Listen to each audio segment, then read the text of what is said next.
everybody. How y'all doing today? I am with my brother, Mr. Ade E. Allende. What How up? you How doing you doing, today, sir? sir? Doing all right, man.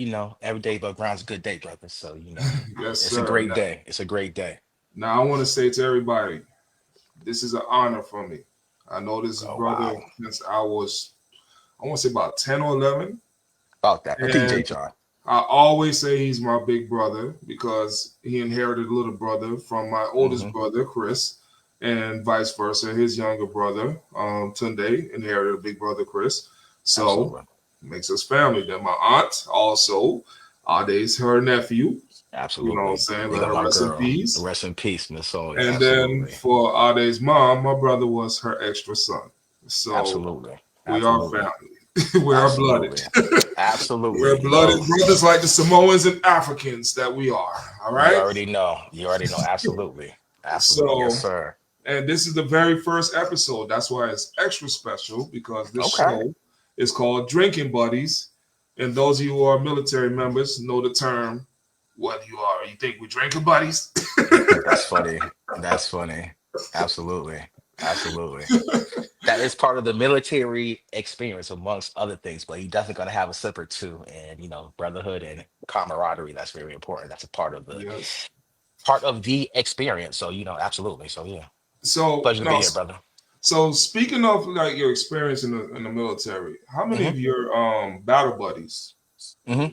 have are you still in contact with from the service? Yeah, I'm still in contact with a few of them. One of my boys I went to military intelligence school with and basic training with, Derek Bell. I actually spoke to him about a week ago. So he's doing really well. He's in Texas. Him and his wife are doing very well. They have their own consulting business. My other boy, Tom Bryant, actually when I was teaching in Qatar, I think it was either my first or second year, he was in Dubai, and I actually had that was actually my first time going to Dubai, was to spend some time with Tom. So that was really really cool, and that was my first introduction to Dubai when I was teaching in Qatar. So really really cool, and I've been back to Dubai a few times, and yeah, so I definitely, very long-winded answer, but definitely keep in contact with a few guys. So yeah.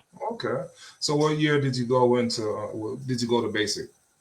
Yeah, I went to basic training in 1991. So yeah, Woohoo! 1991. Literally, I walked across the stage at Hartford High. 24 hours later, my black ass was in basic training. So yeah, so there's a long story behind that. We might get to it or not, Oh but no, we gonna get to that story, bro. and and I love and hearing the story. and your brother is a part of it, man. Like your brother and my mother are definitely a part of it. So yeah, Oh yeah, we but about to yeah, get into yeah, that story. I was 11 but years yeah, old when you went to that was basic training. crazy, So crazy. Looking back on it, so was crazy. can So. you give us a I know, right? A lot of mercy.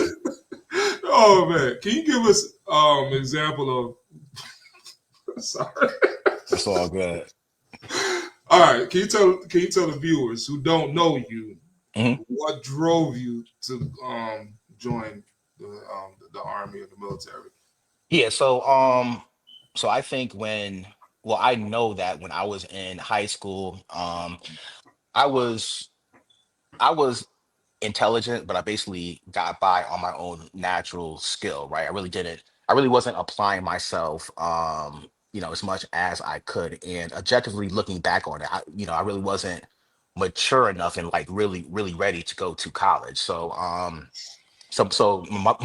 my mother thought it would be a good idea for me to join the service, and just really take that opportunity to grow up, mature, get some money for college, all of that good stuff. And looking back on it, we can like laugh and joke about it, but really when I look back on my experience in the army and going to basic training, the military intelligence school, it just really helped me grow and mature and really just begin to plant those seeds in order to kind of get me where I am today. So I do think that just looking back on my entire life, my time in the military played a a monumental role in just helping me really just grow and begin to mature some and just grow up some, man. So yeah, yeah. That was the PG version, everybody. Yeah, that was a PG version. That was yeah, man. That was I might give the real story later, but yeah, that was pretty. How did my brother play a part? All right, so yeah, man, like so basically the real story is so that's trying to give the professional podcast, but whatever, man, we just talking, whatever. So like We're all so service members. We all talk so crazy, man.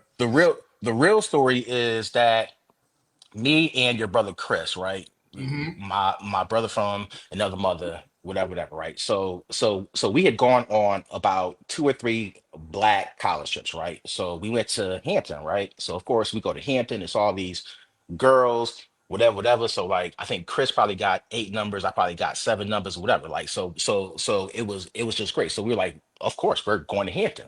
All right, great. So Chris applies and I apply. I get accepted, don't get any scholarship or financial aid, nothing, right? So, all right. So my mother's like, all right, I'm gonna take out a second mortgage on the house and I'm gonna send your black ass to Hampton, but like you really gotta do it. I was like, all right, bet. So I'm like, I'm girl crazy, basketball crazy, whatever. So long story short is I'm on the phone with Chris. It's like a Saturday morning. I'm on the phone with Chris. I'm talking big shit. I'm like, yeah, man, like all that studying and stuff, man. Like, I don't know about that, man. But yo, we about to go down there and get busy, man. We about to be playing ball, girls, all of that. Like all that studying stuff, I don't know. So I go on about a minute and a half rant, right? And Yes. Chris is telling me, huh? Oh, No, I said so yes. Like so. yeah, oh, it's all good. So I'm hearing Chris saying like, "Yo, I date, chill, I date, chill." I'm like, whatever, man. I'm like, yeah. So, long story short is basically I'm on the phone, and this is before cell phones, right? So I basically hear my mother say, "Hey, Chris, baby, how you doing?" So my heart drops. I'm like, "Oh shit!" I was like, "Yo, all right." I'm like, "All right." So I'm like, "All right." So, um. there's a possibility she didn't hear me talking all this shit, right? So like, I'm like, there's an outside possibility, but so my mother says, "Hey, Chris, baby, how are you?" Chris is like, "I'm doing fine, Miss Allende, whatever." So she's like, "Yeah, Ade, when you and Chris finish, why don't you come to my room so we can have a talk?" I'm like, "All right, yeah, ma, all right." Hangs up the phone, right? So Hmm. basically, as soon as she hangs up the phone, Chris busts out laughing, like, yo. So he starts laughing for about all of a minute. And it's one of them good, like anybody that knows Chris Genius, it's a good Chris Genius, ignorant, hardcore laugh, right? So The one I do. eventually, exactly. So basically, when he finishes laughing, he's like, so bruh, like you're not going to Hampton, right? I'm like, no, I'm going to Hampton, bruh. She was like, yo, I started telling you to calm down, whatever. You kept running your mouth, whatever. So long story short is we got off the phone. Chris ends up laughing at me. We get off the phone. I go to my mother's room and like we just have a real conversation. She's like, look, man, like you're not really ready, you know. And it would put a huge financial it would put our family in a financial bind if I took out this mortgage on the crib and basically you didn't um and you didn't do well, right? So and that was one of our first really like mature, not like not mother son, but like Yes. just like grown up conversations. And to my credit, I was like, yeah, you know what, you're 1,000% right. So basically, I joined the army. So I joined the Army Reserve, took the ASVAB, did really, really well. I could have chose anything I wanted to do. Military intelligence sounded cool. So yeah, man, went to basic training at Fort Leonard Wood, went to military intelligence school at Fort Huachuca. And it was really good also just to be able to get out of Hartford 24 hours after graduating because my mother was like, yeah, man, your black ass isn't sitting up in this house, bro. Like we aren't doing that either. So so yeah, so very long-winded answer, but yeah, so your brother was definitely a part of it. So without that phone call from your brother and me talking mess, I might Whew. not be a veteran today. So it's funny. Whew. That just brought chills up my spine because you are 100% correct. If you did not have that conversation with Chris, I I probably probably wouldn't would be. not have like, yeah, I'm like going to be like honest with you, bro. I wouldn't even be a veteran, got you. and people don't understand. I follow your footsteps. You know what Mm, I'm saying? mm, So when I look at that, because you like Shannon said to Sterling, you gave me the playbook. mm, mm, So I didn't want to be defeated by Hartford. I didn't want to be defeated by circumstances either. So hmm. it was like I had a bigger brother to give me that playbook. When I went to the Marine Corps, he was my brother. Got you, no doubt, That was it. no doubt. Okay? So now within that conversation, Hmm. was it like, damn, let me join the Army, let me join the Air Force? You had your choice at any branch. Was it just Army boots on the ground first, or was it just Yeah, like, so part of it was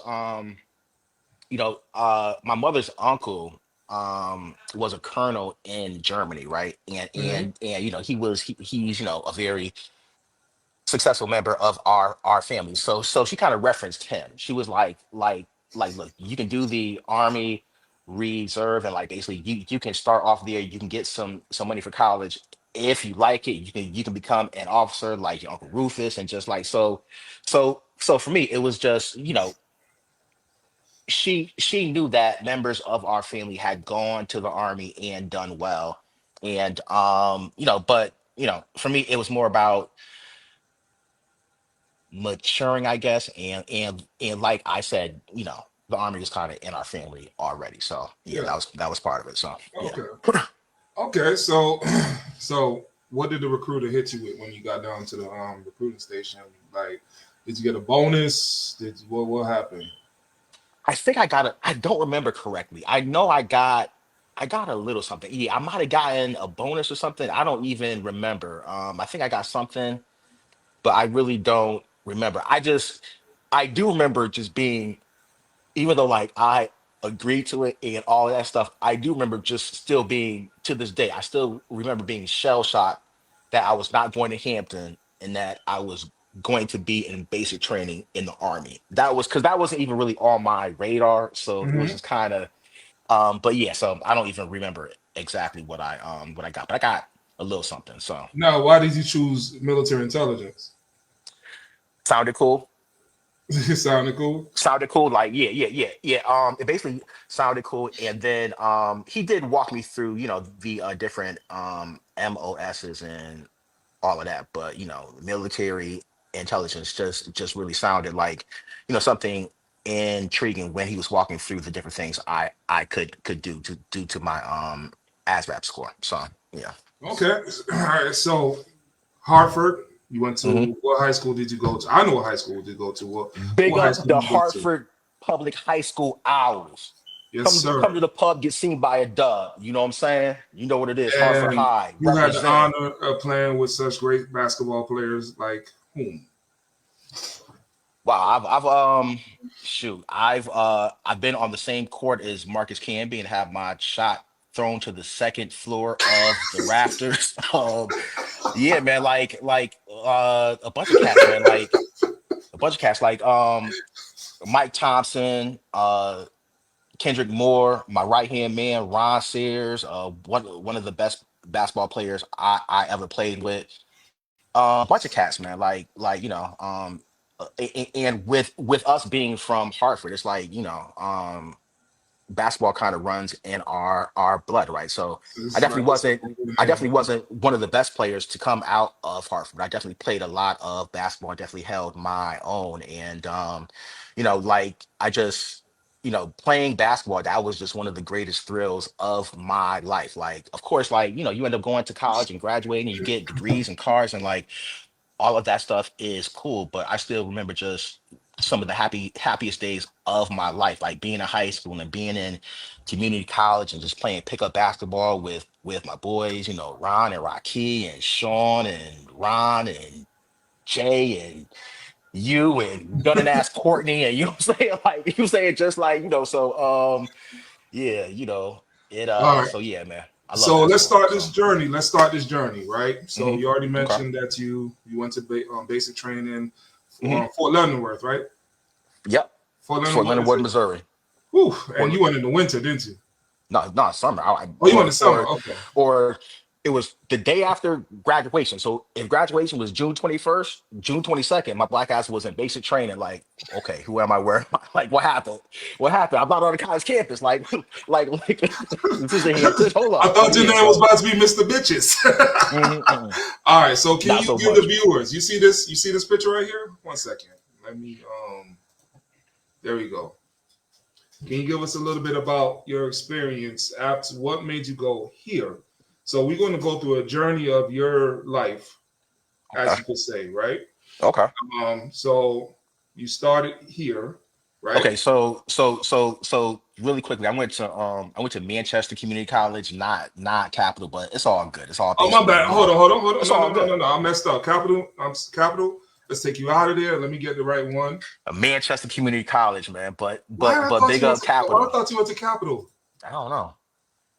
I know your brother went there and took some classes Two there and peas stuff, in a but pod, man. Two you peas in a know, pod. yeah, Because yeah. Me and your brother were damn connected at the hip from like sophomore year until forever, man. Like, yeah, just so. all right, Um, so let me get this right. I can't get this wrong. I'm sorry, guys. I'm about to get this right. Um, let's see here. Bam. There we go. cool. All right. Yeah. All Okay, so right. let's talk about Walking through the this. journey. All right. Yes, sir. All right. All right. So basically I finished high school, go to basic training, AIT. I come back and I was planning on like transferring somewhere, right? I was like, whatever, like I'm gonna go to UConn or Hampton, whatever, whatever. But then um I found out I was able to go to Manchester Community College for free because it was like a state school, and then I would get some GI Bill and stuff. So I was like, whatever, I'm a go here and just start my journey here, right? So Mm-hmm. and ended up going to Manchester Community College for I believe it was 2 semesters. Did relatively well. And then like everybody from Hartford, I had like the basketball gene, right? And I would say Mm-hmm.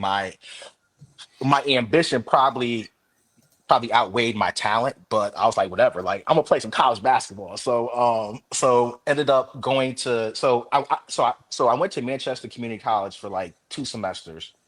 Then I transferred to UConn West Hartford to basically play basketball. So I was able to, play basketball so I was at UConn West Hartford probably for maybe a year. And I played basketball there and it was cool, but I just knew that eventually I wanted to go to a black college, right? Still had that like black college yearning. So I was at UConn West Hartford Hold on, for hold a on, hold on. year. Don't talk about them yet. Don't talk about them yet. So What?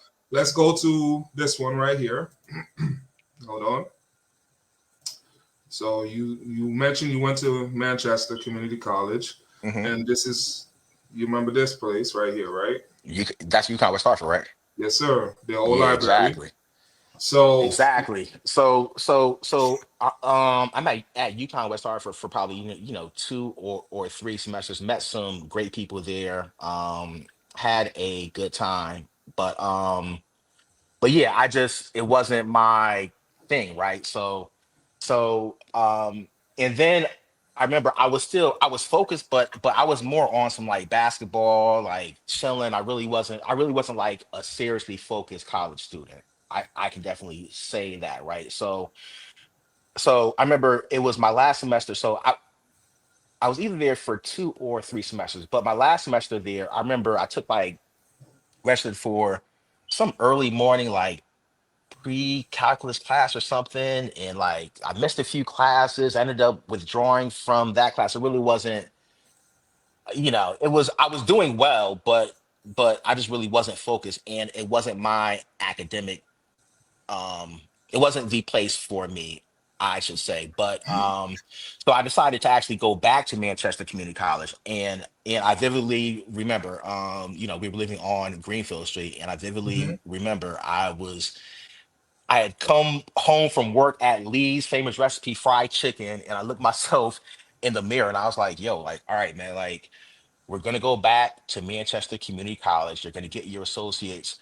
degree, and we're just this school shit, like we're really gonna floor it, man. Like we're gonna go balls to the wall and just like we're gonna floor it until it breaks. We're just gonna cut everything out. Like we're just gonna focus on this. And I vividly remember it like it was yesterday. And yeah, I went back to I went back to Manchester Community College, met Dean Alfred Carter, as well as some other students, my man Damani, and just like it was a real community there. Like and they say that mentors and black men coming into our lives, it's really important. And I've had a lot of great people in my life. My big brother Mike Johnson, who I can speak about later, but like you Hmm. know Dean Carter basically just he taught an African American studies course. He was the dean of students there, and there was just like a real sense of community amongst the black students at Manchester Community College, and I did really really well there. In fact, the former, I think he just retired. He was the president of Capital Community College, Duncan Harris. He was actually working in student affairs when I was a student in community college there. So yeah, man, like I went back, I did really, really well. Yeah, graduated with honors, applied to Morehouse, got accepted. My man Rocky drove me down for I can't even say my man, like my big brother, my dog, Yes. my yeah. So he basically we drove down to Atlanta for my interview, got accepted to Hold on, Morehouse hold on, and hold on, hold on. Don't mhm. go there. You don't go there. Don't go there too fast. Don't go Okay. there too fast. All right. So Hmm. when you look yourself in the mirror, Hmm. did you go back to that conversation with your mom? And did that conversation come back like, I'm doing this thing? Like I know you say, hey, we gotta lock this down, da da da. But the other part of it is like, I'm really doing this thing. I'm doing it on my own as a man. Yeah, I mean,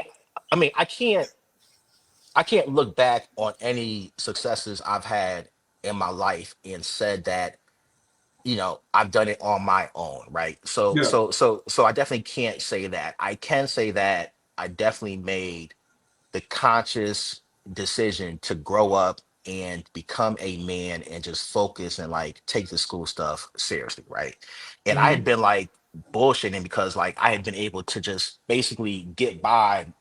My mother would always say like your intelligence is a curse because like you can get by doing the minimum, and it's like and it's horrible. Like she would be like discussing with me. She's like, yo, like what are you doing? Like you're getting B's and like what are you doing, man? Like so yeah, I think part of it was definitely making my mind up to focus, but I've always had like a great team of people around me, like your brother, my Hmm. mother, my close knit group of friends, my big brother Mike Johnson, just like so I can't say, well, I just did everything on my own, No, but I'm not saying that, yeah. big bro. What I'm saying Hmm. is like at some point, it's like a Hmm. pat on the back, like we doing this, like Absolutely. we Yeah, doing yeah. this.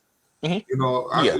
I know even in my journey, I can't. You're a big part of that. You know what I'm saying? So I Hmm. can't even say I do it by myself. You know what I'm saying? Hmm. At one point, I thought I was like, no, I'm not. I'm not. I realized, people that have my corner, that has my back, it makes me stronger as a person. You know what I'm saying? Hmm. So. I get that part. So I'll never discredit Miss Iron, Miss Oh, Gail, no, none no, of no, that no, stuff, no, no, but no, no, no, come because on. that conversation brought your ass right to them damn footsteps. Absolutely, absolutely. And I'll be the first one to say, like um I definitely don't get wherever I am now, wherever I've been, like I definitely don't get there without the unwavering, love and support of my mother, her just like continuing to push me and also just like believe in me, right? Like so like, I would say even at times, I might not have believed in myself. Like I had the greatest woman in the world that had my back 1,000%, right? And I definitely get that, a lot of people don't have that. So I've Hmm. definitely been blessed and fortunate in that regard, so and it's something I don't take for granted, and All right. yeah, man. So So we're gonna move it along. We're gonna move it along. okay. So you went to basic, you got your GR Bill money, Hmm. you parlayed that into Manchester Community College, Hmm. parlayed that into UConn UConn West West Hartford. Hartford JUCO Yep. to play Hmm. college basketball, Hmm. and you realized it was too much. Let me focus on Hmm. being a student. Hmm. You had some great mentors and great allies, not allies, but great friends and Hmm. community amongst Yep. the brothers at Manchester Community College. And Hmm. then there's a saying that it takes a Morehouse man to make a Morehouse man. So was a Morehouse man influential on you on this part, or was it that I trip? wouldn't. I mean, I just always, I just always felt. So let me back up. So I think when I first started visiting black colleges and I went to, Hampton and Howard and all that, it was like, there are definitely some fly girls here. So whatever, I want to go there, right? Mm-hmm. But I think like through my journeys to going to the Army and community college and UConn West Hartford and all of that, I think part of what attracted me to Morehouse was just like the Morehouse mystique, right? It's just Mm-hmm. like it's difficult to verbalize, but there's something about just Morehouse men being excellent in every single solitary field, right? Whether it's film, art, medicine, law, it doesn't matter, right? And I think there's a common theme with Morehouse men, not only our network and community, but our sense of always wanting to give back, right? Mm-hmm. And that was part of the reason I chose education as my, professional career. I always wanted to kind of give back, right? So I will say as I grew up and matured, I was more attracted, to Morehouse and the possibility of becoming a Morehouse grad and a So, Morehouse man. so So what brought you to Atlanta? It wasn't this. that was definitely part of it. That was definitely part of it. Big up Fricknick, absolutely. So like It's that was funny definitely how part you of it. know that's what it was. That was definitely part of it. Oh, absolutely, absolutely. So my first introduction. Well, that wasn't my first time going to Atlanta, but my first like real introduction was like we were like, yeah. The first time we actually experienced Atlanta, we were like 5 carloads deep, coming from Oh man. Hartford, and we all drove down and like had a great time. And yeah, I did tell myself, yeah, you're gonna spend some time in Atlanta, and Morehouse is a great choice, and everything else I said before, but definitely Fricknick was definitely part of it. I was like, yeah, man, like it's kind of And crazy. my little teenage son wanted to go with y'all I know so you did. I know you did. About bad. 12 years old. I'm like, yo, if you don't get your behind upstairs, man, what you talking about, man? Like, yeah. So yeah, I man, that wasn't was 12. I was like 14, 15 at the time, but I still wanted yeah, to go. yeah. Fricknick was yeah. Fricknick was uh, absolutely amazing. So really, yes, really cool. sir. Good Yes, time. sir. So yeah, So yeah. So. so let's bring this back up. Graves Hall. This Hmm. is Graves Hall. What is the Hmm. significance of Graves Hall in Black men with Morehouse University? Yeah. So looking at Grace Hall, you have to. So let me back up. So when you talk about Morehouse College, we can have conversations about individual resident halls and all of that. I think our time is really better spent talking about Morehouse College and what Morehouse College graduates have meant to the black community, right? You got Like, the floor, big brother. Go ahead. yes. So as I said before, or I will say this, I've been fortunate enough to accomplish a few things in my life, but I will say the thing the two things I'm probably proudest of is making my mother proud, right? So I can definitely look back and say, like, eventually I got it together and I made my mama proud, right? Hmm. The second thing I can say is that I was able to graduate from Morehouse College and I can call myself a Morehouse man, right? So Yes. so when people look at Morehouse, I think that that people focus on the academics and people that graduated from there and the alumni. I think that's, I think that's very important. But when I look at Morehouse and my time there, I look at I look at me really developing from a young, immature boy to really becoming a man, right? Hmm. Um, I was able to develop from a student that really didn't take school seriously to like a really driven and focused student. Like I graduated cum laude, graduated with honors, all of that stuff. Like that doesn't the younger I day that was like 17, 18. If I go directly to, Morehouse, Hampton, Howard, whatever, that doesn't happen. And part of it, a huge part of it is the network, friendships, and brotherhood and connections that you have and make when you're at Morehouse, and those relationships follow you throughout your entire life. And things I've been able to do, personally, professionally, they're all related to me being a Morehouse man, right? So, Yes. and there are just like so many stories of people I went to school with, and we were just like college students trying to figure life out. Like, my my boy, Hakeem Lucas, right? Hmm. So we were both, so he's from New York, and we were just college students doing what college students do. Don't think anything of it. We're both in the history department, whatever, right? So and this is my boy. Like we're taking classes together, studying together, Morehouse mentoring program, Benjamin E. Mays teacher scholars program together. Like we're doing all this stuff together. And then, we graduate and go to grad school. He's currently the president of Virginia Union University, right? Oh, And this is my man I spent every day with. We're talking about like oversized Avis jackets and like, doing what college students do, right? being And fly, just being fly and fresh and yeah, smart. and you know what? It wasn't even about being fly and fresh because like Hmm.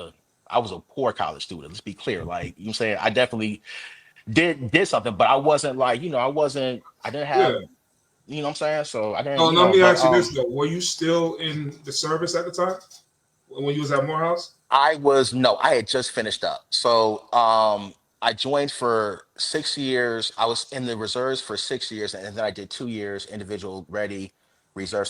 So I transferred to Morehouse in '97. That's when Hmm. my going to drill during, the 1 week in a month, that was basically over. But I was still in the individual ready reserve from '97 to '99, and I finished in 1999. So So you still had a GI Bill going for you though, right? I did, yep, Okay, yep, and of yep, course and student definitely helped loans out. and all that Hmm. stuff. Hmm. Now the other thing I wanted to bring up before I lose a train of thought. You know how fast it is for me now. It's I'm all talking. good. It's all good. So when you was at Morehouse and you Hmm. said the IRR. Now when did you went on your last secret mission? Whatever, man. Like, whatever, man. Like, yeah, we on a podcast, man. We gonna talk later, man. Whatever, man. Whatever, man. I was trying to find Next a way to throw question, that in. sir. Next question, sir. No, it's all good. It's all good. It's all No, good. no, no. But all seriousness, Hmm. so let's go back to because we got to keep it like veterans and Hmm. in that order. So so in the transition from Hartford to Atlanta, Hmm. where did you go? Any kind of like training like you did, or any kind of ATs or anything that you did in Yeah. So, particular? I went to I spent a summer at in Panama. I believe it was Fort Clayton in Panama. I went to Fort Hmm. Drum in New York. I spent some time at Fort Jackson in South Carolina. So basically, when you're in the reserves, you basically, you go 1 week in a month to drill. And then during the summer, you basically go for a few weeks. I had the opportunity to basically spend more time than I believe it was like, 2 to 4 weeks during the summer. They would have you, basically, be a full-time soldier. But if I remember correctly, some summers I'd be gone for 2 months, things of that nature. So yeah, so once again, like, it was, the army was just a really good experience for me because it just allowed me to, once again, just kind of get out of Hartford and see different things, right? Yes. Even going back to, 24 hours, 24 hours after graduating high school, I'm in basic training, right? Mm-hmm. But when you're in basic training, you're meeting people from all over the country, right? So like you're meeting people from Virginia, Iowa, Tennessee, California, and you're beginning to have those formal and informal conversations, and you're beginning to build those relationships, right? And you become just much more knowledgeable, not only about your hometown Mm-hmm. or just Hartford, and sometimes you might go to New Haven, Bridgeport, or New York, or Boston, right? People are telling you about what it's actually like to live in Sacramento, LA, Phoenix, right? And then you're telling them about Hartford, right? And then it's just beginning to help you open up your mind and just experience different things through the lens of these friendships that you're forming. And then it also teaches you discipline, right? It's like simple stuff like yeah, man, you got to make up your bed, you got to have your shoes shine, you got to have like your stuff in order, right? And a lot of especially today, I think a lot of kids are just lacking the basic skills of like get up, brush your teeth, take a shower, clean your room, clean your house, do the dishes, like just that basic discipline and structure. I think sometimes that can be missing with this generation, or some kids and students in this generation. And that's why Yeah. for me the army was fantastic. So You ever got smoked? hmm? Oh, please, absolutely. Come on, man. Come on, man. Come on, man. It's like once again, like so I'm in basic training, and it's like rigorous and all of that stuff, but like shit is still funny to me, right? So anybody that knows me knows I'm gonna try to make a joke out of everything. Everything's gonna be a joke, and I'm gonna laugh and shit. So Mm-hmm. I used to get smoked all the time, like all the time, but it was funny to me. So like, so it Bro, was you came back swole. it was yeah from ass doing push-ups and getting smoked so much, like yeah. So but actually our drill sergeants were really really cool, and it wasn't some in your face. There was definitely some of that, but it was more humorous than what I'm saying. Like so to me it was just funny, man. But yeah, it You was came back swole, bro. I just remember you like how you look now, and then you came mhm. back. I was like, what the fuck? That's I came funny. back swole. That's funny. That's funny. Yeah, All right, man. so we're gonna move it forward. We're gonna move forward. Uh-huh. All right. So your time here. Uh-huh. Okay. So what was that like? Now you went from Hartford to Fort Leonard Wood, Uh-huh. back to Hartford to Atlanta. Uh-huh. Now you here. So what was this time like right here for you? That's Harvard. Yeah. Harvard was dope. Harvard was dope. Yeah, so once again, and this is related to Morehouse, right? Because I probably don't get Yes. to Harvard without going to Morehouse, right? So when I Hmm. was in Morehouse, I was in this program called the IRT, the Institute for the Recruitment of Teachers. Basically, so they basically guaranteed you, if you did this summer program, they basically had partnerships with like 20 graduate schools throughout the country. And they basically guaranteed you a full ride to at least one of them. So I was like, sign me up and shit. So I applied, got accepted, whatever. So I did the summer program. The only catch was Harvard wasn't one of these schools, right? So I basically applied to Harvard on my own outside of this program. Oh, really? And yeah. So I got like full rides to Michigan, University of Virginia, a bunch of schools, right? And yeah, so I was gonna go to Michigan because I got like a full ride. They were giving me a stipend, whatever. But then Hmm. once again, my wise mother was like, yeah, and this is a quote.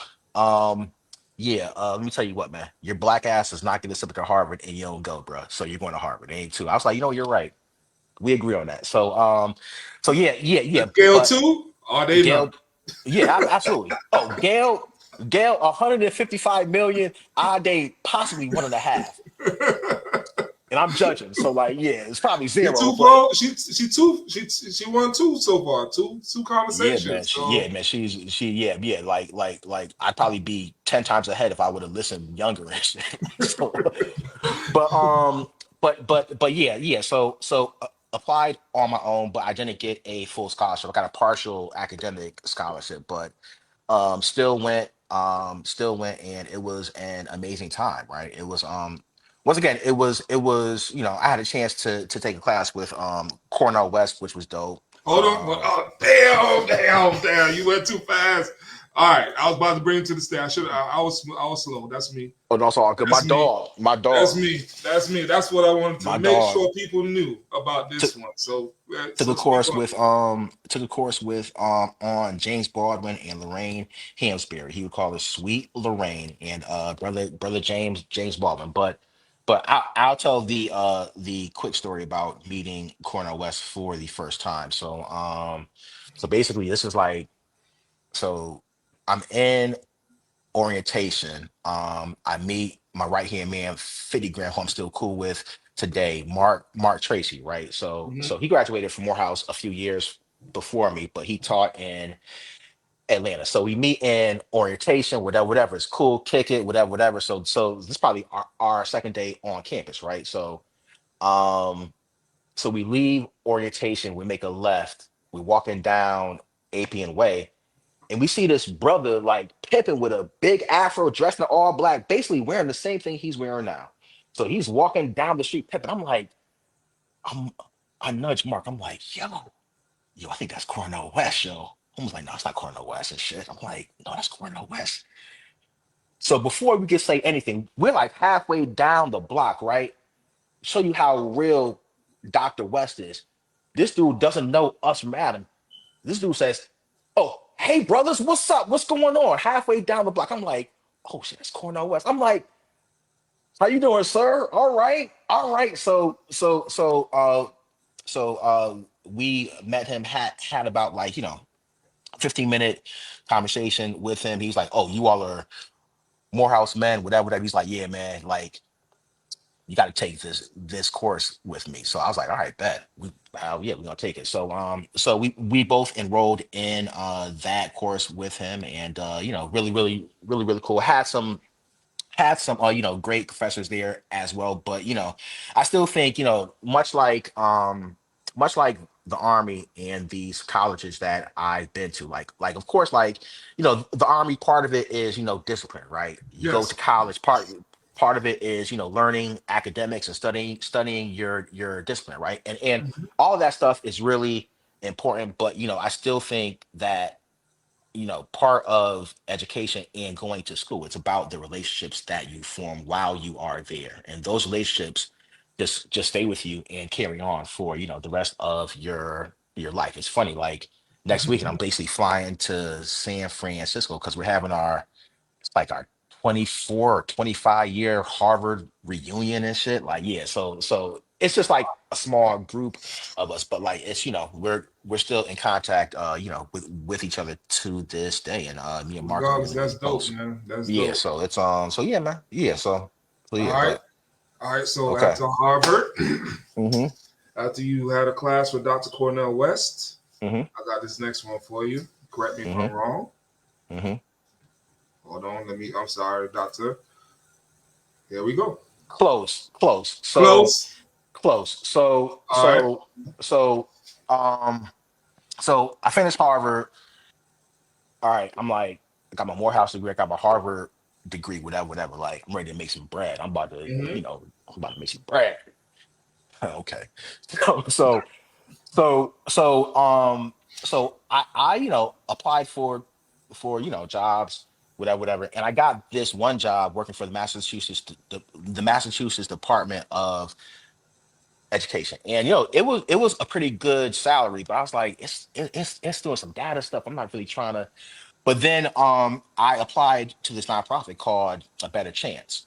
Mm-hmm. And I had been familiar with A Better Chance. They're a nationwide nonprofit. They basically recruit students of color through all across the country and place them into independent day and boarding schools. These really exclusive schools, like schools around the way, are like your Loomis Chaffees and Choate Rosemary Halls and schools like that. So I had a decision to make. Like, a better chance wasn't paying me anything. I think it was like $35,000 a year. I had some student loans. I had all of this, and the Massachusetts Department of Education was paying probably two and a half times that. So but yeah, I decided to go with a better chance, and once again, my mother and I had a conversation with it, and This thing she right she here. dropped that's it that's it right there. So Okay. and then she dropped another jewel on me. She was like yeah, basically like you have to do what you enjoy, and you have to like follow your calling. And if you do well in it, the money and all that stuff will follow, right? So Hmm. I did it, and it was just a wonderful experience for me. I literally felt like Robin Hood, going into all of these urban areas, and meeting with students and having them apply, and then advocating for them to your Phillips Academies and Phillips Exeter and all of these elite schools, and getting them working with great heads of schools and directors of financial aid and all that stuff, and getting these schools accepted. So I'm pretty So sure they. Oh god. I was gonna say, so No, go ahead. your people don't know that your mom was an excellent teacher. How many times did Oh she yeah. win Teacher of the Year in Hartford school Yeah, system? yeah, she won it a few times. I know All she right. won. I know. I vividly remember she winning the Apple Teacher of the Year award with Miss Brown, who's Shauna's mother. What up, Shauna? Shauna Brown. So yeah. She was a wonderful woman, wonderful Okay. educator.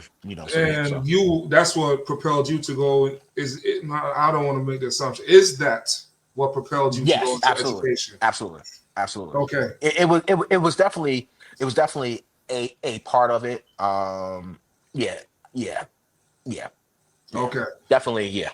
Hmm. So from now, where did I did pull up Detroit, and I do Hmm. know that you did work in Detroit.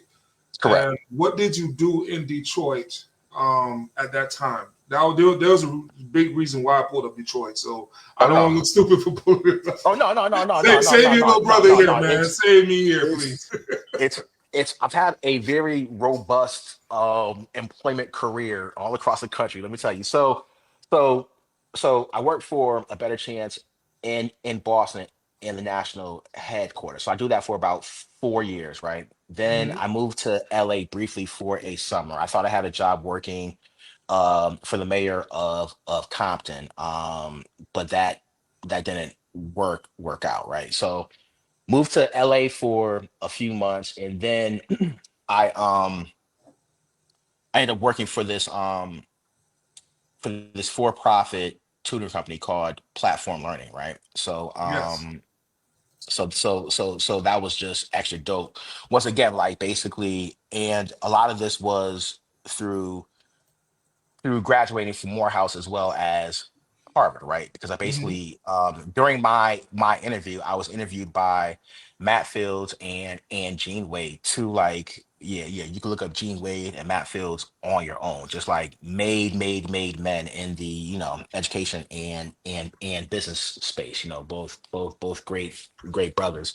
But they basically interviewed me, and they basically asked me two questions, and I probably ran my mouth for about 25-30 minutes, and they hired me. And it was a very, very, very competitive application process. Basically, there were everybody from Stanford, Yale, all of that stuff, MBAs, all of that stuff. And they basically gave me a shot. So I get hired there. I start off in Chicago. I'm in Chicago for about a year and a half. Then I meet my mentor, Ramon Dorado, and he basically asked me a question. He was like, "Yo, man, like, do you like Detroit?" I was like, "Yeah." He's like, "All right, you're moving to Detroit." I was like, "All right, let's go." Bet. So ended up moving to Detroit, became a regional director there, and yeah, then moved to New York and all of that stuff. So yeah, but that was how I got to Detroit, I So is guess. this Gene Wade right here?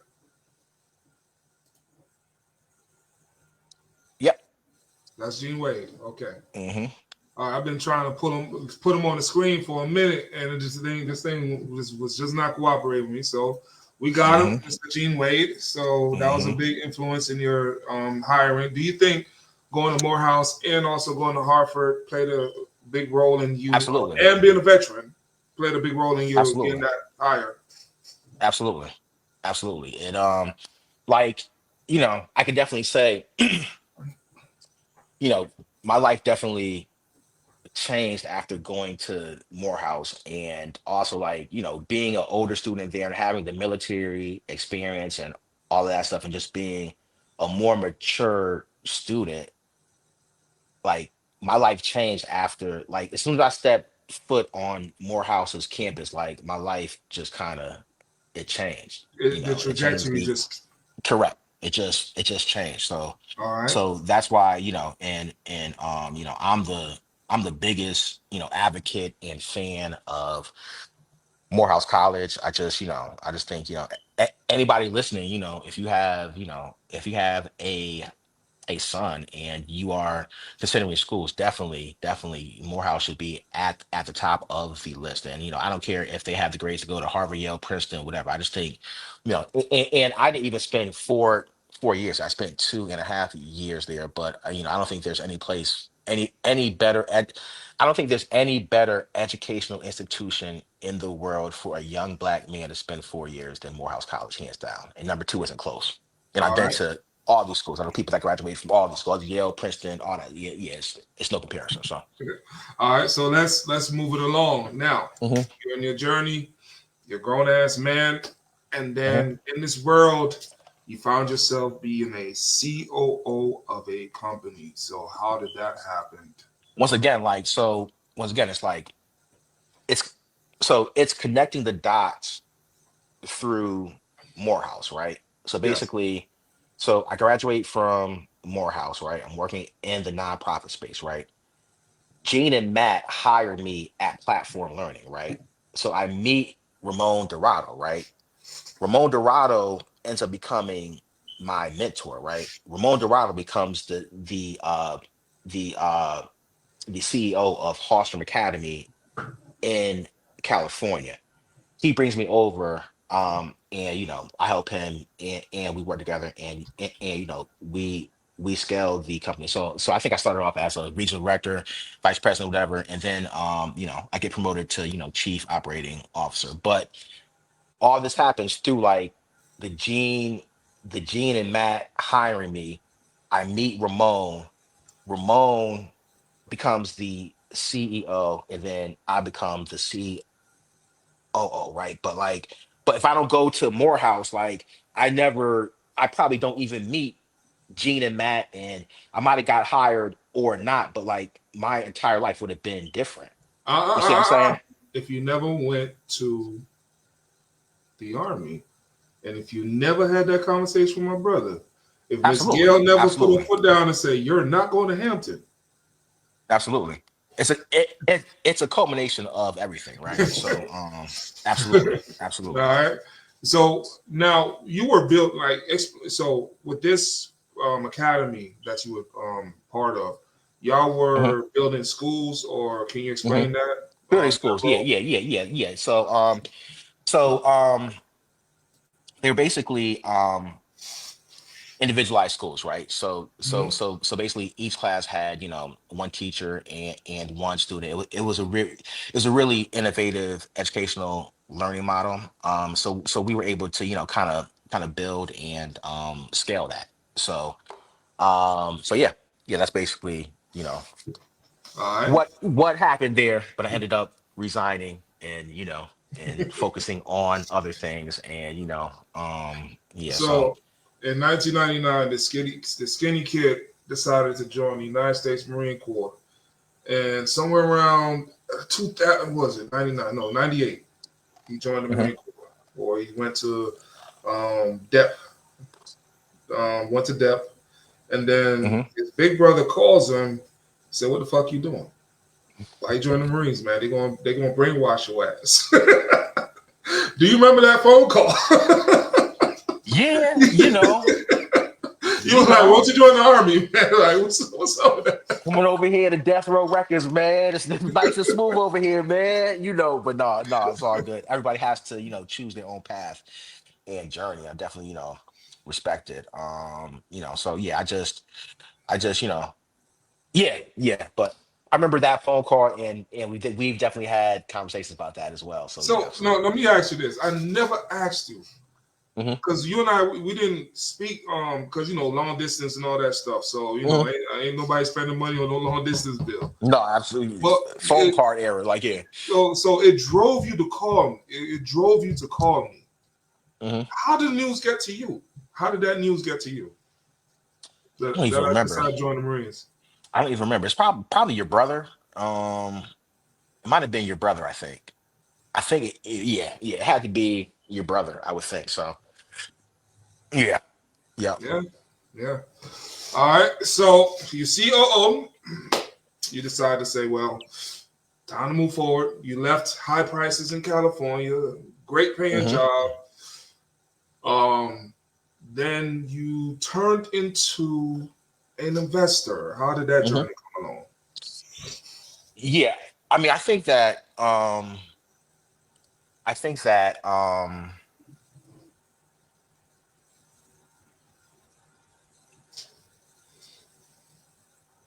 I think that my experiences in particular at Hostrom, as well as other instances I've been in, made me realize that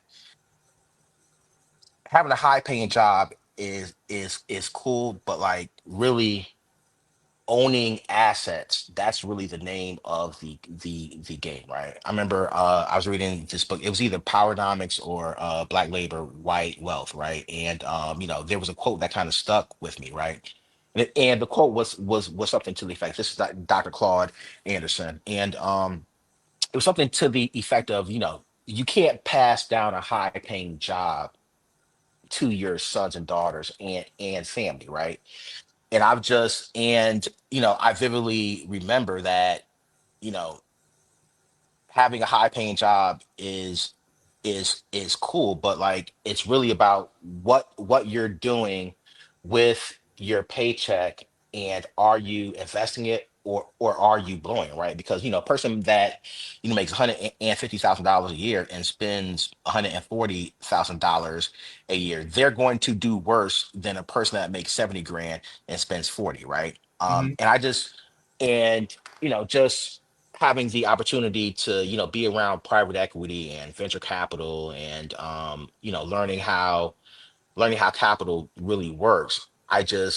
To me, it just made perfect sense that I really have to concentrate and learn how the real world works, right? How investing works, how because like and I'm not going to go into a whole thing, but even if you look at the tax system in this country, right? Hmm. And you look at the way that dividend or business income is taxed versus W-2 income, it's night and day, right? Hmm. If you look at at the people that invest capital into companies and those companies grow, like those are the people that really make money. They are the people that like work in those companies, right? And I'm not knocking anybody that has a job or does that, right? Because I've done it, right? And Yes. I think it's really important. But I also think that part of it is especially people of color, like we have to learn investing. And I just went, there was a book that my boy, my brother, Rocky put me on to, The Richest Man in Babylon. And anybody that knows me knows I probably talked about this book or given you a copy, right? And it's Yes. literally, one of the books that really introduced me to the psychology of investing, and why it's important and how it actually works and all of that stuff. So yeah, I'm sorry to be. long-winded, but yeah, man, I just, The floor you is know. yours, bro. The floor is yours. The thing. The reason why I want to do this is to spread knowledge so people can Hmm. gain knowledge, right? Hmm. Um, on other people's journeys. Like your journey Hmm. was the most unique. It Hmm. started from a conversation with my brother as Hmm. young men. Y'all were 19 and 18 years old, or 18 and 17 at the time, and you guys just happened to get eavesdropped on, not by on purpose, by Hmm. mistake. And the Yeah, conversation was yeah, so juicy that Miss Gail was like, she was actually picking up the phone to make a phone call. She's like, "Oh, uh, oh no, oh you talking shit? Oh, okay, I'm gonna listen to what you talking about." Yeah, so yeah, it was just funny. yeah. Anyhow, go. So everybody, and you've spoken to my niece, and you've spoken to other parts of our Hmm. families. You know what I'm saying? So Absolutely. you've always told them that part of that story, what catapulted your journey. Hmm. And I feel like if people hear your story, they hear my story, they hear somebody else's story, what got them Hmm. started in their life. The Hmm. story always begins. What made me join the service? And then the Hmm. other part of the story we don't hear about is what did we do after the Hmm. service? Correct. Correct. Yep. So I believe, and for you, you said you had an uncle who was a major. That's a Hmm. big deal. Not Colonel. major. He Yep. was a Hmm. colonel. Colonel. Sorry, he's colonel. And that's a big deal in the black community. People don't realize that's a big deal because Hmm. look at General Colin Powell, how big he Hmm. was. You know what I'm Absolutely. saying? So, Absolutely. Yadman. and Yeah. so it's like for if they have that knowledge, Hmm. they now know, hey, military is not that bad. Except Hmm. when on a battlefield, that's a little different. But Hmm. when you're in peacetime, it's not that bad. Hmm. It's not Yeah. as bad. Yeah. So Yeah. I mean, I just look back on my life, and I do thank you for the correction, because I know that when I started talking about this, probably a while ago or earlier mhm. on in this conversation, and I started talking about Morehouse, which is very near and dear to me, right? But Mhm. really, when I objectively think about it, like the genesis of me transforming from a young boy to a man actually was, when I went to basic training, Yes. because and people told me, even though I still wasn't even though I still wasn't fully mature when I got back, like that process began when I was in basic training. There was definitely Yes. no doubt about that. I definitely came back a different person, right? And I just think, and everything isn't for everybody, right? So No. I'm definitely not saying that, but I can say, for me and for people that feel as if you might need some discipline, some growth, some money for college, some and you can even parlay it into a career, right? Because there is another version of my life, and who knows how this would have turned out. And I actually thought about it when I finished military intelligence school. I had a chance to go to jump school, and I could have. There was an outside possibility I could have gone to OCS, and I don't, and who knows how my life would have turned out if I chose that path, right? Hmm. But that was another path that could have been fantastic for me as well. I know So how my military career would have turned out if you chose that path, and especially if you oh went my to gosh, OCS. your ass would not have been in the Marine Corps. I know, right? My first, I probably still would have joined, but once you went OCS, I probably just transferred over to Army and I'm good. Hmm. They don't Hmm. even You know would that have I been got somebody. yeah. You definitely would have been in the Army, but yeah, and I mean there are tons of benefits you get as far as healthcare, home loans.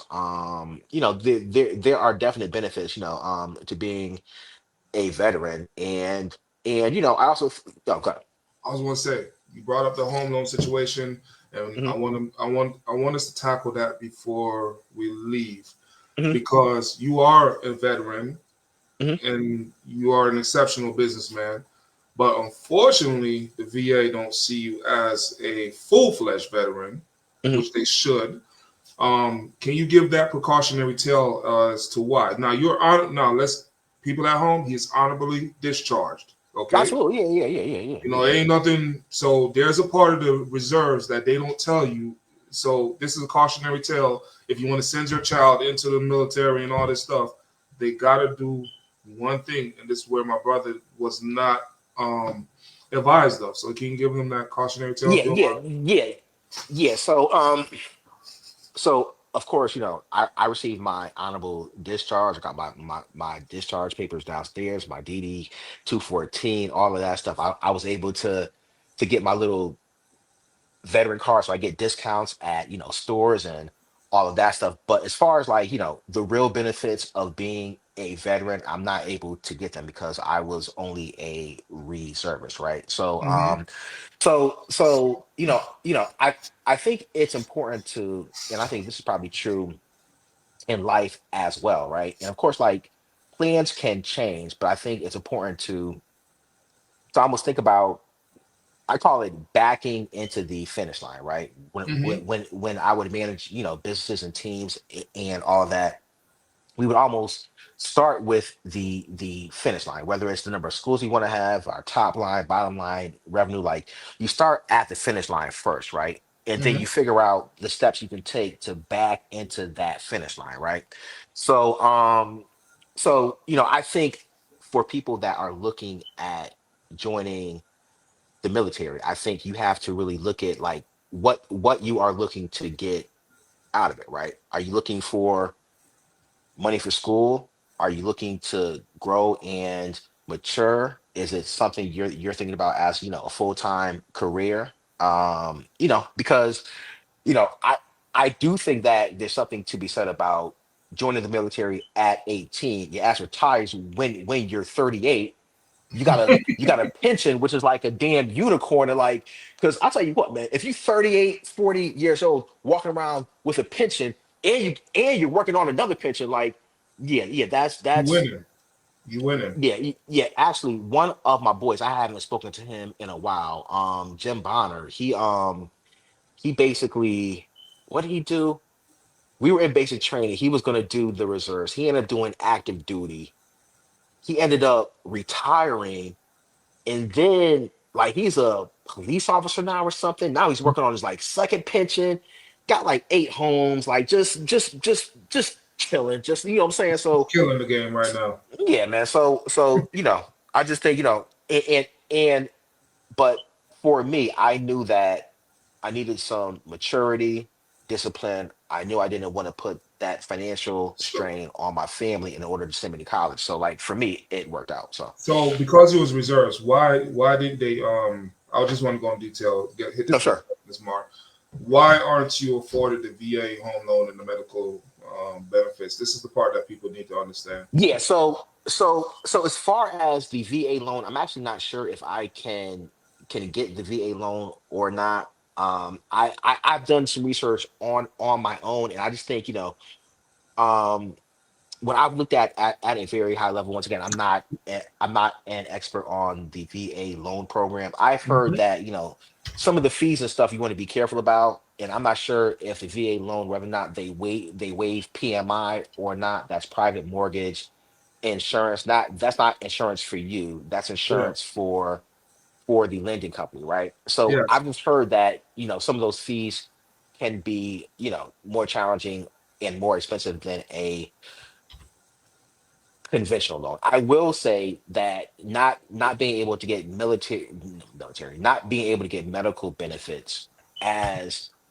a reservist with an honorable discharge that did 8 years, to me, that's because that would be helpful to me. And that's something I know for a fact that I cannot get. So VA Okay. loan, I'm not sure. Medical benefits, I know I can't get. And being able to receive medical benefits, especially if you're an entrepreneur or you have your own business or not, even after you retire, and things like that, that's a significant value that, if you're able to get it, that's something to look at. So Gotcha. um Gotcha. I was trying to see like what because I know I had called because when you had told me about the healthcare one, I had mhm, called and find out like, hey, why isn't a reservist, and they told me like you got to do some amount of time active Yeah. duty, or because you just did the minimum.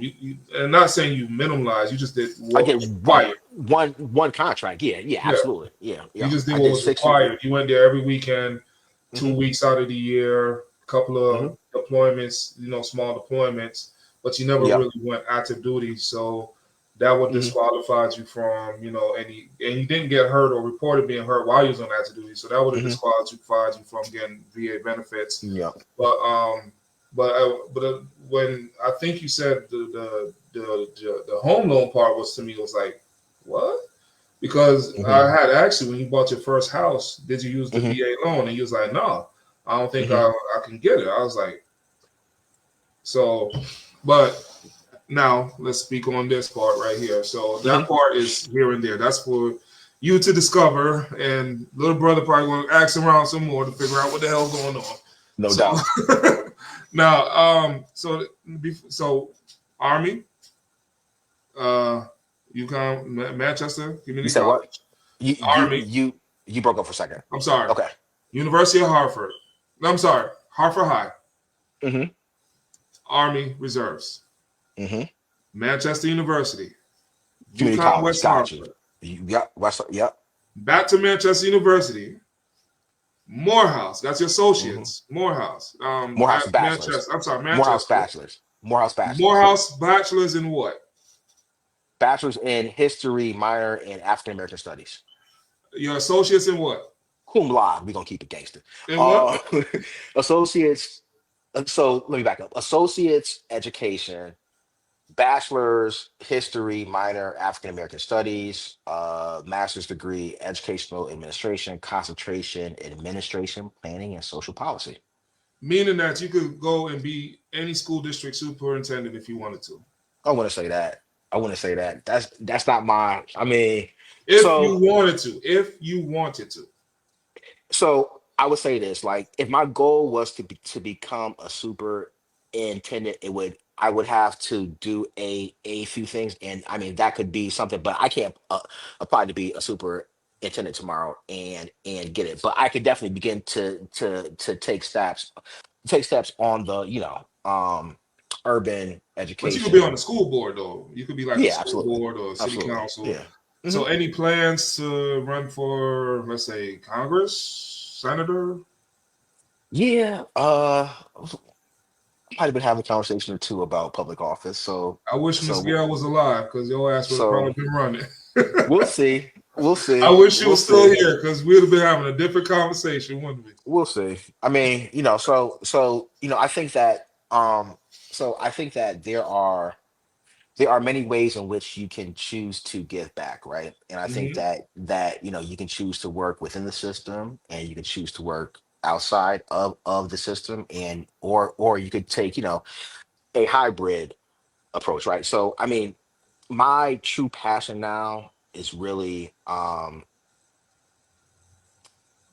finance, education, investing, independence, teaching, beginning to teach um, students and people from lower socioeconomic backgrounds, the transformative role that long-term investing can play in your life. And I would make the argument that if you if there's a social cause or something that's deeply important to you, I would make the argument that you could probably do more if you're able to invest and build wealth and put your capital towards that cause versus working as a mayor or a governor, right? Yes. And a lot of this, some of this is experience, some of this is books I've read and things of that nature. There's a great book called Dark Money by Jane Meyer, and it basically talks about the Koch brothers, right? Hmm. And what people don't know about the Koch brothers is actually one of them actually ran for president, didn't win, and they were like, all right, whatever. They got like 1% of the vote, right? Hmm. But then the the ill thing was like they were like, all right, the president and public officials, like they really don't have any power. Like people that have money and capital have power, right? So their whole thought and ideology was basically having less regulation in government, much like we are experiencing now, right? So they Yes, were like, so they were like, all right, basically, so what we're gonna do is we're gonna take, this is real shit. Like they said, all right, we're going to look at the top 25 business schools in the country, and we are going to flood them with money, and we are going to endow seats at the top 25 business schools in the country to basically have our deregulation ideology flow through the top 25 business schools in the country. And that was part of the catalyst as far as like getting regulation implemented, in our country. So I'm not saying politics is like, bad. And it's something I'm definitely, considering. But, I do think that, it's a twofold approach. I think politics is definitely important, but I also think, if there's if there's something that you're passionate about, I think that, you know, you're you having a public office and not having any capital behind you, like it really doesn't mean anything, right? You can have the greatest ideas in the world, right? But unless you have people contributing to your campaign, you are not going to win. And in return, when people contribute to your campaign, part of their ideology has to become part of your platform. That's just the way the game is played. bro. So Is Unc still alive? Hmm? Is Unc still alive? The Colonel, is he still No, alive? no, no, Damn, I would love to have talked to him too. Would no, love to talk to him. no. All right, all right. Yeah. So last before we go, you got to be a professor at not active professor, but a guest A professor visiting professor. Yeah, yeah, yeah, yeah. with Andrew Carnegie Mellon University, right? Mhm. Or am I saying it right? Yeah, it's a Carnegie Mellon University in Qatar. So I probably spent like, I don't know, something like 5 out of the last 7 summers there teaching a business course. So wonderful, wonderful opportunity for me. One of the great blessings of my life. So yeah, yeah, my mentor's brother is a dean there. And yeah, they needed a business professor to come out years and years and years ago. So I came out. I guess I did a halfway decent job. They invited me back, and yeah, so it's really really cool, kind of the way the whole thing is set up. The show So is called Drinking Buddy, so it's all good. It's all good. It's all good. So basically, it's really, really dope, right? So yes. so so the Qatar Foundation, they basically built the infrastructure for like Carnegie Mellon, Cornell, Northwestern, I think Texas A&M, and there's another school I'm missing, but they basically built the infrastructure in Qatar for these college campuses to exist there. So they have a summer college preview program, and they basically bring, people out that have expertise in certain fields to come out and teach a course. So I teach a course on business and teaching kids income statements, balance sheets, marketing, just really the structure of a business plan and a business. And yeah, and then they present them. So it's been really, really cool. Oh, Definitely. that's dope. That's dope as hell. When you Yeah, man. first told me about that, I was just like, wow, that's crazy. So, Yeah. from Hartford to Hollywood. Now, is he good? I don't know about that, man. I don't know about that, man. Am I good? We trying to do a little something, man. Yes, sir. Yes, Always, sir. always pushing forward, man. Yes, Always sir. pushing forward. So, Yes, yeah, sir. man. So So, yeah. Hartford, Hollywood, not Hollywood, Hartford, Chicago. Actually, Hartford, Atlanta, Chicago, Detroit, Brooklyn, L.A., Brooklyn, Brooklyn. I'm sorry, Brooklyn, Brooklyn, L.A., back to Orange County. Atlanta, Yeah, back to Atlanta. Yep. doing the damn thing as an Yep. investor, Yep. and all round world traveler. So And allowing and my little brother allowed me to crash with him when I first resigned from my job in California. I was like, yo, I'm moving to Atlanta, yo. I might need a place to crash. Hope was like, really? All right, yeah. And yeah, man, it's and also like big up you, John. I definitely want to thank you. definitely want to give you your flowers as well. You're a person I've definitely seen mature and grow, from a young boy to a man. And really, like, I think that, one of the most impressive things I've seen and witnessed firsthand with you is you giving back to our community. I think that the job you did coaching was absolutely amazing. And this isn't like some bullshit. We're actually like Yes. living together in a two-bedroom apartment Yes, in sir. in Covington, and like John would have to be to work, early in the morning, drive all the way to, Forest Park, I think, come Hmm. back, wash jerseys, organize practices, and all that stuff. And I definitely, helped out some, Yeah, but I appreciate that, man. but I I just appreciate that. but just that overall, commitment, to our babies and our kids and giving back and all of that stuff. And it was really, really, fantastic to watch and witness, and also just, and I'm not sure if it's part of the Marine Corps or just who you are as a person, but you were just like a genuinely good-hearted person and a genuinely just like trustworthy person. Like at your core and spirit, you were just a good person, and I wish I could find a more elegant way to say it, but that's why, as I told you, I think earlier today, whatever, like it's, whatever you are involved in, if there's any way I can, help out, and or give a hand, or whatever. If you call me and say, yo, I'm doing a podcast, whatever, like, gotta be on, I'm like, all right. And I very rarely talk about my, personal path and journey and all that stuff, unless it's, and I never do it in, a public forum, of course, around, my I close know, friends and family and stuff, but I know, but but but but you never know who you inspire. yeah, yeah, You true. never know who you inspire, and that's the crazy thing. From coaching basketball, I didn't know who I was inspiring. I thought I was just coaching, Hmm. and until a couple of young men reached back and said, "Coach, you inspire me." I'm saying like me. Hmm. What a like me? Like there's nothing. And I always thought it has to be something significant about you to inspire. And I really, and from them telling me, it's nothing significant. It's about what you pour into them, the love that you give them, the Hmm. the support you give them, and everything. And Being I there, yeah. realized just being Hmm. there. Hmm. Because if they're missing a father, you're a father to them. Hmm. You're if you they're missing an uncle, you're an uncle to them. Hmm. A coach has so many parts to them that you don't realize until after they say something. It's like, damn, Hmm. Yep. I love it. You Yep. know what I'm saying? Yep. And I appreciate it. And you helped me realize where I was doing wrong as a man, being a coach, standing in front of those young men, and where I was doing right Hmm. as a man, standing in front of them. Because there were sometimes I was putting winning before they're learning Hmm. because I just hate losing. Yeah, yeah, no, And I get it. I get it. I get it. and I then he get was it. like, no, you can't operate in that space because Hmm. they have to learn.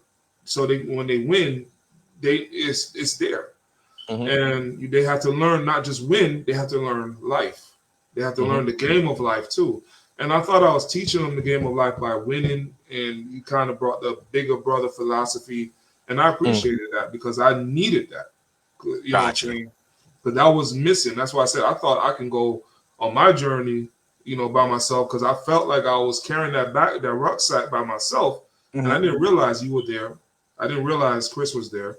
I didn't Hmm. realize my aunt was there. I didn't Hmm. realize like everybody that was important to me from the Marine Corps and in the Army was there Hmm. with me the whole time.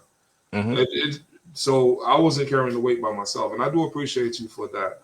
That's all Um, good. I appreciate you, but Thank you. Like love I you, said, this brother. is You know this what I'm is a very love saying? you too, man. This is a very special episode for me. Not just being the first, it's just that I got my big brother to get on here Yeah, man. and just share his journey, Got your man. big brother to run his mouth for like 2 hours, like, It's an hour and a yeah, half. What you man. talking about, Willis? Yeah, 5.5 hours, man. No, it's all good, man. It's all good, man. Definitely. Yeah, man. Any shout outs that you want to give? Yeah, man. A ton of shout outs, man. So, first of all, as always, wouldn't be here without my mother. Definitely miss her, and thank her for her guidance and support. Big up to my brother, your brother, Chris Mhm. Genius. Let him rest in peace. Rest in peace. You know, me and Chris were literally attached at the hip, probably from the time we were 14 years old until, passed away, man. Just like learned, I definitely learned a lot from Chris. I think Chris was, even though we were the same age, Chris was definitely, older and more mature than I was. I still vividly remember the summer where he was at Capital Community College. He was working Hmm. at the bookstore, which was like the midnight shift, like midnight till 8 o'clock in the morning. He had another job. I think he was still working at Lee's with us or something. And Yeah. we were still going out partying on weekends at the West Indian Club and playing basketball every day. I was like, damn, you should make it for real. You know what I mean? So yeah, man, but once again, just a good-hearted soul and brother, and I miss him. And he definitely brought a lot of just love, light, and laughter to my life as well as my mother's life, my brother's life, the entire, Allende household, man. So yeah, man. Your brother's just, one of the most dynamic people I've met. And my journey in life doesn't happen without your brother playing a monumental role. So yeah, man, I love him and I miss him.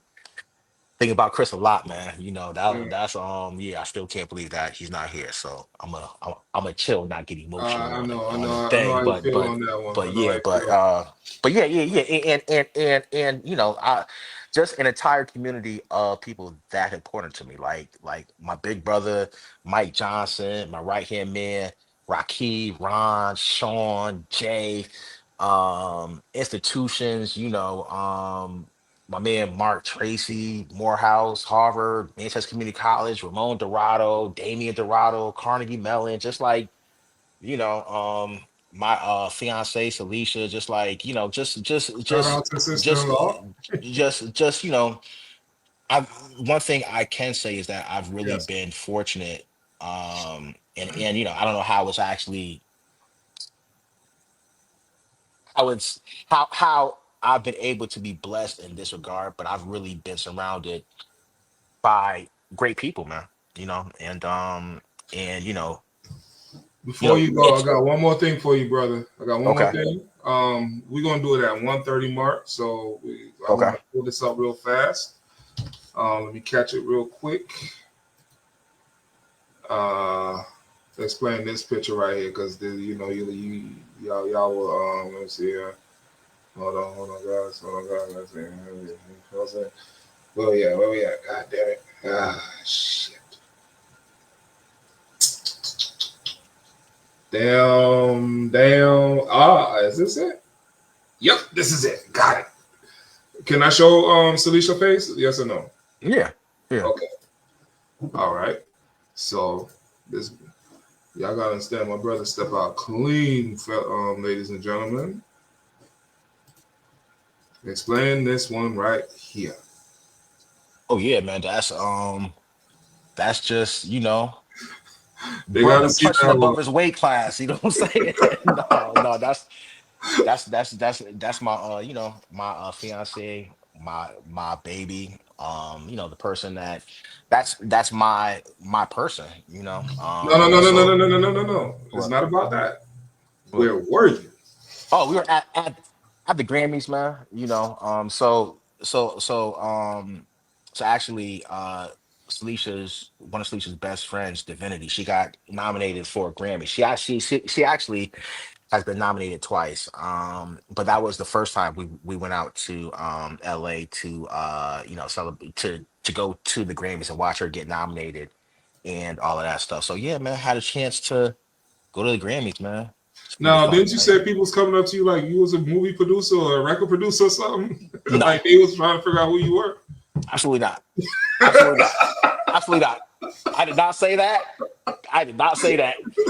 Oh, absolutely not. Absolutely not. Oh, okay, okay, Absolutely okay. not. But did you Absolutely not.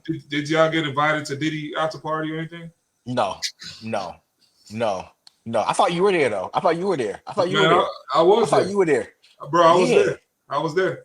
It was some baby oil involved or something. Like it was some baby oil involved or something. No, no, no, no baby oil. No baby oil. I don't need baby oil for the ladies, bro. That's funny. That's funny. No, man. No, no. It was I don't need woozy juice neither. That's funny. That's funny. No, man.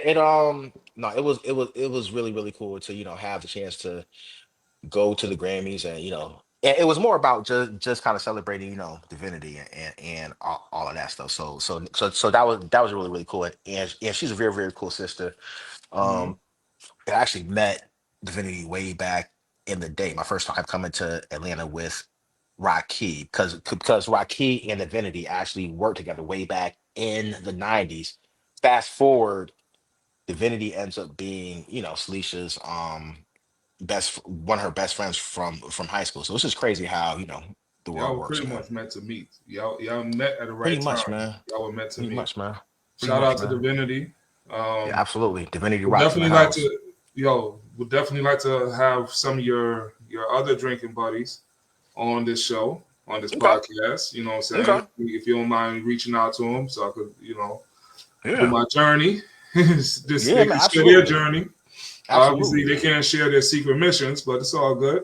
Whatever, man. It's all good, man. It's all good, It's man. all good. Everybody, let's have a drink. A toast to my brother Ade. This is just sparkling water, but I feel like I should have a drink or something. I feel like I should grab a quick drink or something, but A toast to you, my big brother. Thank you no, so it's all much. good, man. It's all good. Listen, C- Congratulations on this endeavor and everything, and whatever I can do to help support and all of that stuff. Just reach out, man. But I'm here, man. yes, You already sir. know, man. So Would definitely love to do an investor symposium for veterans so they can learn how to level up. yeah, man. Yeah, man. That's when I'm speaking to Ye- existence. Yeah, 2 man. years from now. So yeah, man. Everybody get a copy of the Rich Man of Babylon. Basically, spend less than you make, and invest in the S&P 500 and other stocks that we can talk about. And yeah, man, like and let compound interest do its thing. And yeah, man, There you go. and, There you have it. and when the market goes down, don't panic. So you know what I'm saying. So Buy more. it's all Just buy good. into it. But yeah, we can definitely organize something more formal. I got you. So it's all great. All right. It's all great. Appreciate My you, big bro. brother. Yes, Yes, sir. sir. All All right, right. later. Love you. All right. All right. Peace. Later, brother. Peace. All right. And stream.